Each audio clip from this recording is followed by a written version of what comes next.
예, 아주 거리의 함성이 울려오는 것 같습니다. 우리 오늘 안성용 집사님이 솔리스트로 등장하시는 역사적인 날입니다. 예, 감사드립니다. 철학자인 화이트헤드는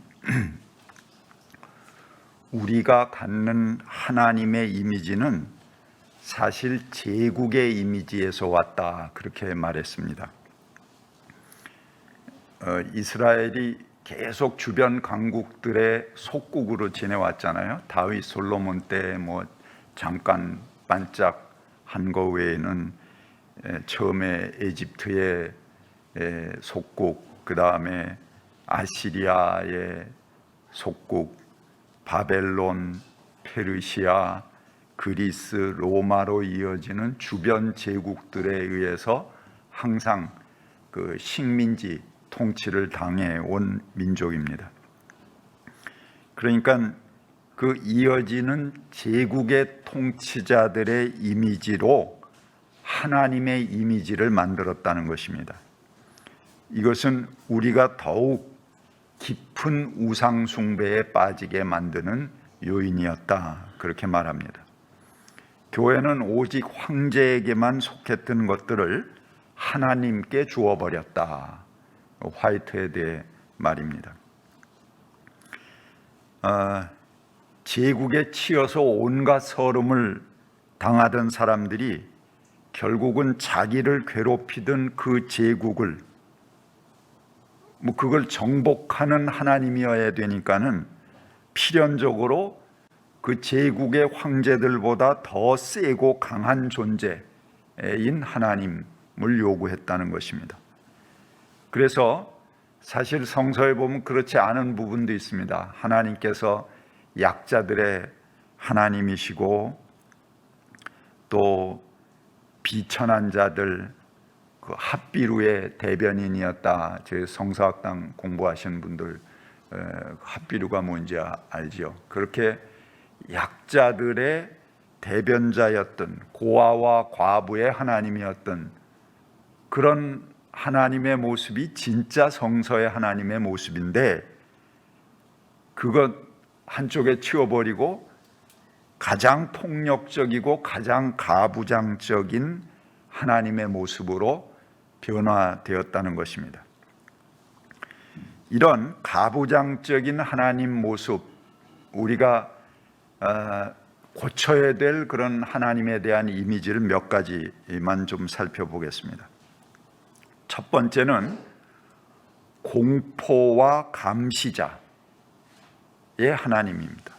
그리고 계율과 징벌자로서의 신의 개념입니다. 이런 신의 이미지는 인간의 연약함과 불확실성으로부터 오는 공포, 약하니까 두렵죠. 그래서 이거를 어떻게 극복할까 하는 그런 데서 온 이미지들입니다. 하지만 거기에는 부작용도 아주 심합니다. 왜? 한 사람의 유아 시기에 혹은 청소년 시기에 그의 뇌리 속에 이런 신의 이미지가 깊이 자리 잡게 되면 일생 동안 자신을 감시하고 위협하고 괴롭히는 신의 개념이 전 생애를 통해서 존재하게 됩니다. 우리 교회에 출석을 하시다가 멀리 이제 이사를 해서 못 나오시게 됐다, 그런 분들이 이제 인사를 하고 떠나시잖아요. 한 2, 3년 있다가 다시 돌아오시는 분들이 있어요. 왜 그러냐면, 목사님, 다른 건 다 참아주겠는데 애들 교육상 도저히 안 되겠어요. 교회에 가서 애가 천국이 어떻고 지옥이 어떻고 사탄이 어떻고 맨날 이런 얘기만 한다는 거예요. 그리고 두려워서 그게 무서워갖고 밤에 잠을 못 잔다는 거죠. 그래서 교육상 도저히 거기 있을 수 없어서 일로 다시 왔습니다. 그러고 돌아오는 부모들이 더러 계십니다. 그래서 어렸을 때 더군다나 이런 그 무서운 하나님, 지옥과 연옥, 연옥이라는 건 카톨릭이 이건 우리가 거짓말 친 거다 그러고 이제 회개했습니다. 그리고 잘못된 개념이다 이렇게 고백을 했습니다만, 그 지옥 또 일시적 지옥이라고 간주되는 연옥에 대한 상상에 이르게 되면 이런 생각들은 정점에 도달하게 됩니다. 모든 고통과 뜨거운 불길, 또 그것을 넘어서 오물로 가득 찬 그런 지옥. 그래서 잠수꾼 휴식 끝 잠수 그러면 그 오물 속에 다시 고개를 박아야 된다 그러잖아요. 이런 자학적인 신, 이런 절대 권력으로 지배하는 그런 체제를 우리는 상정하게 됩니다. 자신을 기분 나쁘게 한 작은 나쁜 생각을 가졌다는 이유로 이런 한계를 가질 수밖에 없는 인간, 그를 수용하지 못하고 영원한 징벌을 내려준다, 그것을 주저하지 않는 신이다 하는 것은 신이 아니고 괴물일 뿐이죠. 물론 징벌과 심판의 신에 대한 강조는 죄의 심각성을 드러내고 경고하기 위한 서술일 수 있습니다. 그러나 이것은 신 자신에게도 치명적인 결과를 가져옵니다. 신은 매우 잔인한 신이 되어버려요. 그리고 돌이킬 수 없는 악마적인 인상을 남기게 됩니다. 이런 종류의 신의 존재는 인간의 삶의 현실에서 발생할 수 있는 최악의 사건이 아닐 수 없습니다. 아마도 정상적인 사람이라면 이런 종류의 신은 차라리 존재하지 않는 것이 나을 것이다, 그렇게 생각할 수 있습니다. 둘째는 죄의 대가를 요구하는 하나님입니다. 그래서 신에게 붙여진 죄와 속죄의 프레임입니다. 우리 영혼의 깊은 곳에 자리 잡고 있는 집요한, 아주 깊고도 집요한 신이죠.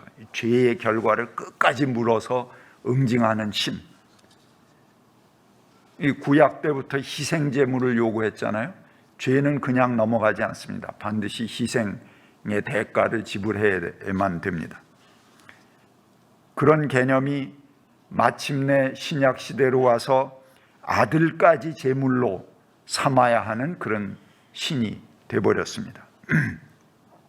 그래서 꼭 그 죄의 대가를 치르게 했다는 속죄의 신, 그런 신의 모습은 하나님을 피와 고통에 목마른 신으로 만들어 버립니다. 이 하나님은 폭력적이고 죽음의 신입니다. 이 같은 신의 형상은 사랑과 자비의 하나님을 심각하게 훼손시킵니다. 그리고 그걸 비틀어 버리죠. 왜곡시켜 버립니다.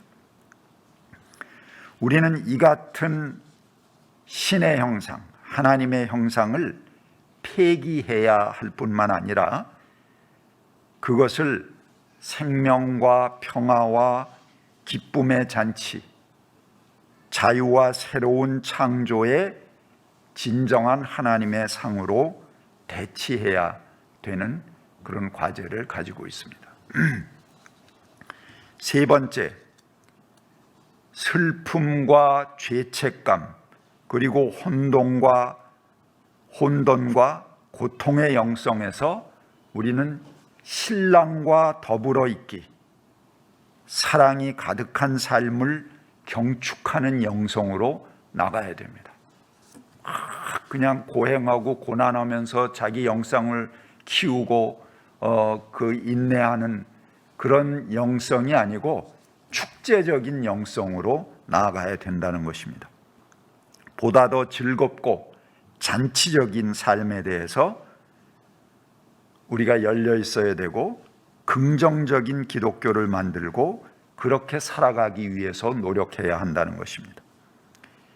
예수의 고난과 죽음만을 지나치게 강조해서 거기에 집중하는 경우는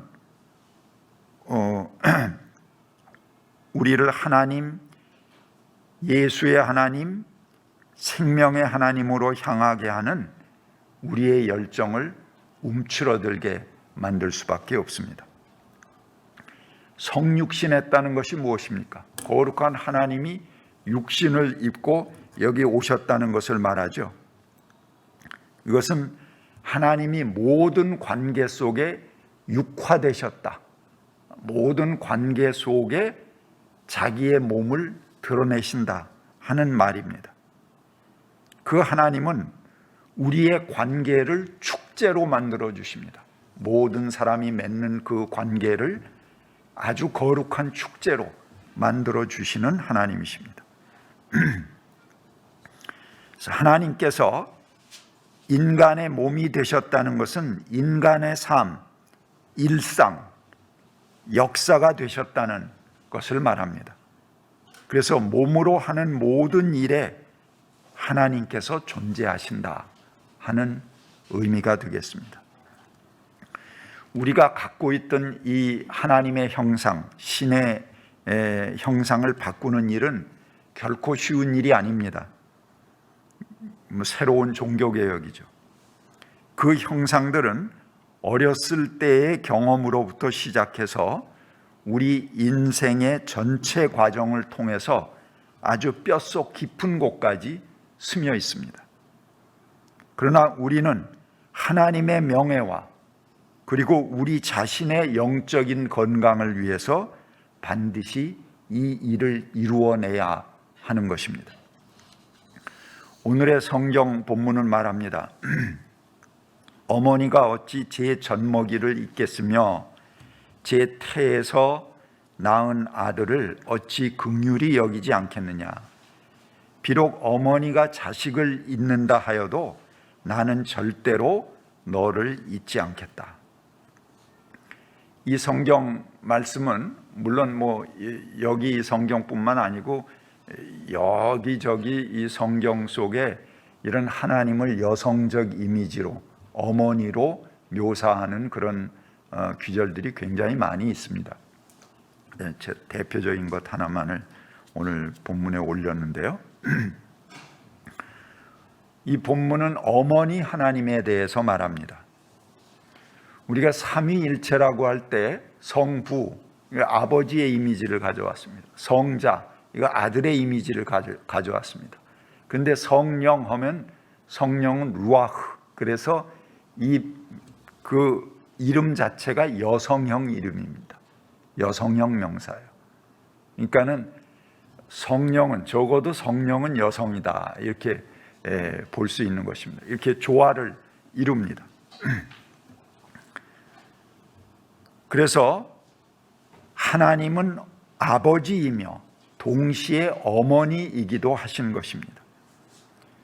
여기서 우리는 가부장적이고 권위적인 하나님이 아니라 하나님의 여성성을 볼 수가 있습니다. 끝까지 품어내고 돌보고 그리고 긍휼하게 여기는 하나님의 모습을 우리는 생각할 수 있습니다. 물론 모든 여성이 다 여성성을 가지고 있는 것은 아닙니다. 남성보다 오히려 더 권위적이고 더 지시적이고 폭력적인 여성도 있을 수 있습니다. 이 여성성이라는 것은 자기 권위를 내세워서 남을 힘으로 제압하려는 것이 아니라 상생하고 돌보고 서로를 존중하는 특성을 말하는 것입니다. 요즘 밈 현상이라는 것이 있죠. 이 밈 현상이 뭐냐 하면 리처드 도킨스라고 하는 그 분이 이제 이기적 유전자 그런 책을 썼죠. 뭐 만들어진 신 그런 책도 쓰고요. 이기적 유전자라는 건 뭐냐면 인간이나 어떤 생명체가 자기 몸에 있는 유전자를 보유하고 있거나 관리하는 게 아니라는 것입니다. 유전자는 그 주인하고 상관없다는 거예요. 유전자 자체가 자기 증식을 위해서 가장 유리한 조건을 택한 게 인간의 몸이 될 수도 있고 뭐 동물의 몸, 다른 식물의 몸이 될 수도 있다는 것입니다. 그러니까 유전자가 그 숙주인 주인의 뜻을 뭐 따르고 존중하고 그러는 게 아니고 굉장히 이기적인 놈이라서 자기 복제 증식을 위해서 별도로 그건 존재하는 그런 이기적인 존재다. 그래서 이기적 유전자라는 책을 썼습니다. 그런데 그렇듯이 우리 문화 현상에 있어서도 밈이라는 것은 그 주인이 어떤 의도를 가지고 문화 형상을 뭘 만들어 쓸지 모르지만 그것 자체가 복제하는 파워를 가지고 있다는 것입니다. 그것 자체가 자기 복제하는 그런 기능을 행사한다는 것이 밈이라고 하는 거죠. 그러니까 요즘 그 오징어 게임 유행한 다음에 전 세계적으로 전부 그 사람들이 한국말도 모르는데 무궁화 꽃이 피었습니다. 이거 다 하잖아요. 그리고 뭐 달고나 다 만들어서 또 먹어보고 그런 현상이 이제 밈 현상입니다. 문화적인 복제죠. 올림픽 공원에도 보니까 그걸 좀 무서운 여자가 서 있더라고. 그리고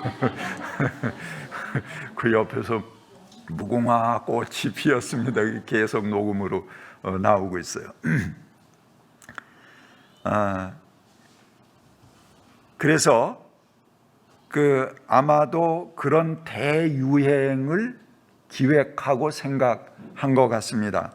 오늘 설미진 집사님 기도에도 얘기를 하셨지만 어느 당의 후보를 돕는 젊은이들이 달파멸공이라는 놀이를 기획한 것 같습니다. 근데 나이가 젊다고 해서 모두가 젊은 것은 아닙니다. 젊다는 것은 기성세대가 경험으로 축적돼 가지고 있는 편견들에서부터 자유롭다 하는 게 젊은이들의 힘입니다. 전쟁의 경험으로 치우쳐 있는 그런 이데올로기들이 이런 것으로부터 자유로울 수 있다. 또 사회적 경험들로 치우친 그런 계급적 편견으로부터 우리는 자유롭다. 경제적 부로 인한 편견, 그거 우리는 물들지 않는다. 인정하지 않는다. 성으로 인한 편견, 이런 차별들로부터 우리는 자유롭다 하는 게 젊음의 파워고 힘입니다. 그것이 젊은이들이 존중받을 수 있는 그런 아주 좋은 특성이죠. 그런데 달파멸공놀이, 이건 낡은 시대의 정파적 사고로 남을 혐오하고 멸시하는 끼리끼리의 놀이에 불과합니다. 중국이건 러시아건 사회주의 국가이건 남을 망하라고 주문하는 놀이는 결코 새 시대를 짊어질 젊은이들이 즐겨야 할 문화는 아닙니다. 제가 설교에서 가끔 말씀드린 매튜 폭스라고 하는 신부님 계십니다. 이분이 마틴 루터의 종교개혁 95조의 비견에서 제3000년대를 향한 기독교 95개의 신앙 조항을 발표했습니다. 이분은 이제 신부였는데 교황을 비판하다가 잘렸어요. 그래서 얼른 그 개신교에서 이분을 모셔왔습니다. 지금은 이제 성공의 신부로 계신 분인데요. 그 중에 오늘 제가 이야기한 그 주제에 부합하는 몇 가지만 좀 골라서 95개를 다 하면 이제 하루 종일 갈 테니까 소개해 드리겠습니다. 1조 첫 번째입니다. 하나님은 어머니이고 아버지다. 2조 현재 역사의 시점에서는 하나님은 아버지라기보다는 어머니다. 왜냐하면 여성적인 것이 가장 결여되어 있고 여성적인 것은 성별, 젠더의 균형을 위해서 되돌아가는데 중요하기 때문이다. 세 번째, 하나님은 항상 새롭고 항상 젊으며 그리고 항상 태초에 in the beginning, 태초에 계시다. 4조, 심판자이신 아버지 하나님은 존경할 가치가 없는 하나님이 아니라 잘못된 하나님이고 제국 건설자들에게 봉사하는 우상일 뿐이다. 심판자이신 모든 남성의 하나님은 신성의 본성에 반대된다. 신성은 남성적이고 부성적이라기보다는 여성적이다. 5조, 우리가 하나님에게 부여하는 모든 이름들은 우리들의 이해로부터 온다. 이거는 마이스터 에카르트라고 하는 그 신학자의 이야기입니다. 그러므로 심판자이신 아버지를 예배하는 사람들은 그들 자신이 심판자이다. 우리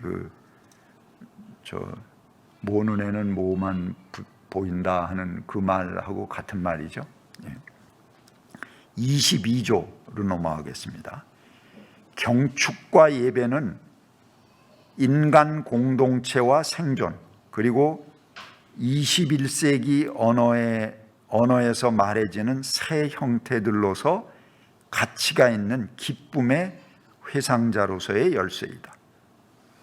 23조, 섹슈얼리티는 거룩한 행위이고 영적인 경험, 신현, 세오파니, 하나님이 나타나신 신비적 경험이다. 그것은 거룩하고 동등하게 존경할 가치가 있다. 얼마나 이 기독교가 이 성을 죄악시하고 여기서부터 이걸 정죄하는 것으로 그것을 근본으로 삼고 있습니다. 그런데 매튜 폭스는 그거 확 뒤집습니다. 24조, 창조성은 인간의 가장 위대한 은사이기도 하고 악을 위한 가장 강력한 무기이기도 하다. 그래서 창조성은 모든 종교가 동의하는 것이며 인간의 행동 중 가장 신과 같은 행동인 자비에 의해서 격려되고 고무되어야 하는 것이다. 창조성을 가장 신성한 영성으로 여깁니다. 45조, 기쁨은 인간의 가장 고상한 행위다. 이건 토마스 아퀴너스의 말입니다. 우리의 문화, 직업, 교육, 그리고 종교가 기쁨을 증진하고 있는가? 48조, 그러므로 창조 영성은 하나님은 엑스타시, 기쁨, 경이로움을 통해서 경험할 수 있다고 말할 수 있다. 51조, 모든 사람은 창조적으로 태어난다. 모두가 창조자의 형상과 모양을 따라 태어나고 상상력의 격동적인 힘은 하나님으로부터 받은 은사이기 때문에 거룩한 상상력을 격려하는 것이 영성의 과제다. 52조, 너희가 말할 수 있다면 너희는 노래 부를 수 있다. 너희가 걸을 수 있다면 너희는 춤을 출 수 있다. 너희가 말할 수 있다면 너희는 예술가다. 이거는 아프리카의 속담에서 나온 그런 이야기입니다. 53조. 하나님은 정의, 치유, 자비 그리고 경축을 위한 우리의 투쟁에서 경험할 수 있다. 60조. 존재하는 모든 것은 거룩하고 존재하는 모든 것은 관계되어 있다. 왜냐하면 우리의 우주 안에 있는 모든 존재는 최초의 불덩이가 분출하기 전에 하나의 존재로서 시작했기 때문이다. 거기서부터 다 이렇게 퍼져 나와서 이 모든 우주가 돼 있다는 것이죠. 61조. 상호 연관성은 물리학과 자연의 법칙일 뿐만 아니라 공동체와 자비의 기초를 형성한다. 자비는 우리가 공유한 기쁨과 공유한 고난뿐만 아니라 정의를 위한 투쟁에서의 우리가 공유한 상호 연관성을 이끌어내는 것이다. 94조. 천사들은 직관에 의해서만 배우기 때문에 우리가 직관력을 개발할 때 우리는 그 길을 따르는 천사들을 만날 것을 기대할 수 있다. 마지막 95조입니다. 진정한 지성은 감성, 감수성, 아름다운, 풍성함의 은사, 그리고 유머를 포함한다. 이것들은 성령의 은사이다. 같이 침묵하시겠습니다.